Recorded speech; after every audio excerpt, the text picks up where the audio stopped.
ሰላም ሰላም፣ እንዴት ናችሁ? ልን ነበር የሆነ ቪዲዮ አይቼ በጣም አዝኜ ነው ይሄንን ዝም ብዬ የኔን ቪዲዮ የሰራሁት። በጣም የሚገርም ስለ አሜሪካ ማለት ነው እያስወጡ ያሉትን ህዝብ ብዛት እና ገና የሚወጣውን የህዝብ ብዛት ወረቀት የሌላቸው ማለት ነው። ስንት አመት የኖሩ ማአት አሉ። ስንት አመት እኮ ሰው እየሰራ ከነገ ዛሬ ያስተካከልልኛል ወረቀት እያሉ ወይ የካፕል አለ በቃ የወለዱ በቃ ኑሯቸውን እዛ ያረጉ ማአት ህዝብ አለ ያለ ወረቀት በጥቁር እየሰሩ ምናምን ማለት ነው። ለስንት አመት ዘመናቸው አሁን ላይ ምን ሆነ? ያው ተወሰነ እንግዲህ በባይደንም ጊዜ ያለ ነገሩ አስወጥቷል ምናምን ነገር። አሁን ቁጥሩን ትዝ አይለኝም እንጂ አሁን እንደዛ ነገር እንደነበር አውቃለሁ። አሁን ግን ከሱ ብሶ መጥቷል እና እንደ እስረኛ እኔ ያየሁት ቪዲዮ በጣም የዘገነነኝ ለሰው ልጅ በጣም ከባድ ነው ይሄንን የማየት በእውነት። እንደ እስረኛው እግራቸው በሰንሰለት ኃይለኛ ሰንሰለት ታስሮ ወገባቸው ላይ እንደዚህ ተጠምጥቧል። እንትኑ ቃጃቸው በሰንሰለት ምናምን ታስረው ወደ ፕሌን ማስገባት ምናምን ያሳዝናል፣ በጣም ያሳዝናል። ምለው ያው ህጋዊ አንሆንም። ሌላ የሆነ ሀገር ላይ ሄደን ያለ ወረቀት መኖር ህጋዊ አይደለም። አይ ነው ይገባኛል። ግን በቃ የስንት ሰው ህይወት ዛሬ ላይ እንትን እንዳለ ሳስበው በጣም የሚደብር ነው። የስንት ሰው ህይወት ነው በዚህ ሰዓት እንግዲህ እንትን ያለው ማለት ነው። አስቡት፣ ልጅ ወለደ ልጆቻቸው ምናምን እነሱ ስንት አመት የኖረ ያለ እኮ እዛ ስንት አመት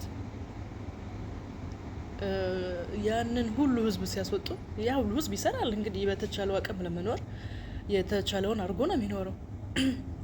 አሁን ይሄ ሁሉ ቦታ ያንን ሁሉ ህዝብ ሲያስወጡ እኔ ምለው እያልኩኝ ያሉት ምንድነው? እንደው ሰው አይጎላቸውም? መጨረሻ ላይ እንዴ ማአት ሰው እኮ ነው የሚሄድ ያለበት የሚለቀው። እና ይሄንን ሁሉ ሲያስወጡ ስንት የሆነ ምንድነው ያው የቀን ስራ እንበለው ማአት እንትን የሆኑ ነገሮችን የሌላ ሀገር ሰው ነው መጥቶ የሚሰራው ብዙ ጊዜ። እንዴ አሜሪካን እኮ እንትን አድርገውታል ነው ምንድነው ሰርተውታል፣ እየሰሩ ነው። ስንት አመታቸው የኖሩ እዛ ምን እየተባለ ምናምን።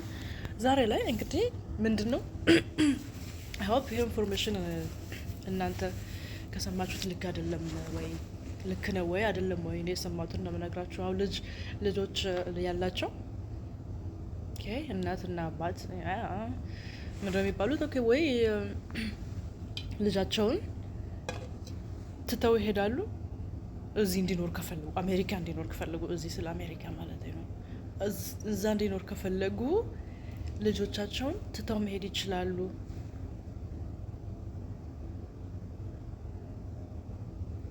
ኦኬ አይ እኔ ሀገሬን ለቅቄ እኔ ወደ ሀገሬ እመለሳለሁ፣ ወደ ኢትዮጵያ ግን ልጄን እዚህ ትቼው እሄዳለሁ። ነገር የማይመስል ነገር እንደው በጣም የሚያስጠላ ነገር፣ እናትን ከልጅ መለየት ምናምን በጣም የሚደብር ነገር። እንግዲህ ይሄንን ነው የሰማሁት እኔ። እናት ልጇን መተው ከፈለገች እንዲኖር እዛው አሜሪካ ከፈለገች ትታው መሄድ ትችላለች። ወይም አባት አይመን በቃ እንዴት ነው የሆነ ልጅን እንደዚህ ትቶ የሚሄደው? ወይስ ተለያይቶ ምናምን? በጣም የሚደብር እንትን ነው። በጣም ኃይለኛ ጊዜ ነው። እንግዲህ በእናንተ በኩል እንዴት እንደሆነ ያው እዛ የምትኖሩ የምታዩት ነገር በትክክል ማአት ነገር አለ ብዬ አስባለሁ። አይ ሆፕ ወረቀታችሁ ተስተካክሎ እዚህ ሁሉ ነገር ውስጥ እንዳትገቡ እመኛለሁ ከልቤ። በጣም ከባድ ነው እና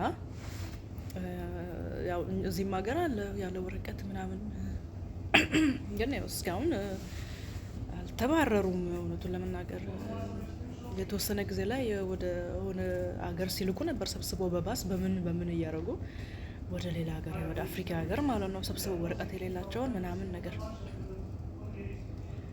እና በጣም የሚያስጠላ ጊዜ ላይ እየደረስን ነው ምለው። ለሌላ ሰዎች ከሀገር ሲወጡ ከሀገር ስንወጣ ዝም ብለን እንዲህ የምናየው የሚመስለን ነገር ብዙ ጊዜ እውነት አይደለም። በአጠቃላይ እውነት አይደለም። መጥቼ ወዲያው በዚህ ብዬ ወረቀት ወዲያው ይዛለሁ ምናምን አሉ አንዳንድ ተወሎ የሚሳካላቸው። ግን አመጣጥ ይወስናል። አመጣጥ በምንድን ነው የመጣኸው? ጋብቻ ነው ወይስ እንደዚህ ባህር አቋርጠ በእንትን ከፍለ ወይ ምናምን ነገር እንደዛም አለ። ግን ምን ያህል እዚህ መጥቶ ደግሞ እንደሚሰቃዩ ሳይ ብዙ ሰዎችም ማለት ነው። እግዚአብሔር ይመስገን በዛ አላለፍኩም። አሁንም አመሰግነዋለሁ። ግን እኔ በዛ እለፊ ብባል እኔ አላረገውም። በቃ ለምን እዛው ሀገር ቁጭ የፈለገ ነው አይመጣም ብዬ ነው ምለው። እኔ ፐርሰናል የራሴን ነው ማወራው። አሁን መአት ወንዶች ናቸው እዚህ አሁን የማያቸው ከሴቶች የበለጠ ወንዶች ናቸው እንትን የሚሉት ማለት ነው የሚያቋርጡት። እንደዚህ እኔ እስካሁን ካየሁት እዚህ ብራሰልስ ላይ ከማገኛቸው ምናምን ፓርክ ውስጥ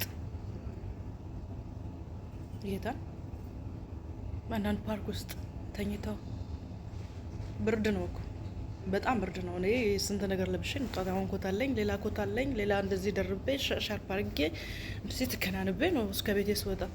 እንኳን ይቅርና እዛ ጋር ላድር ሄጄ ማለት ነው። በጣም ከባድ ነው።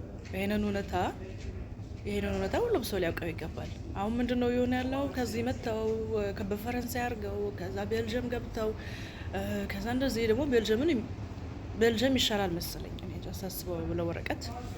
አሁን እንደውም እየጠመመ መጣ እንጂ እንደሚባለው ከሆነ ቤልጅየም የተሻለ ነበር። ከፈረንሳይ አልፈው እዚህ መጥተው ነበር ወረቀት እንትን የሚያስብሉት ምናምን። አሁን እዚህም ጥመም አድርገው ቁጭ ብለዋል። አጣመው ነገሮችን ስምህ ትክክል እንትን ተሳሳተ፣ እንዴት ብለህ ገባ፣ በዚህ ወጣ፣ በዚህ ወረድ፣ በቃ ፍልክ አድርገው የሆነ ነገር ፈልገው እንትን እንዲል ነው የሚያደርጉት ማለት ነው። የግዴታ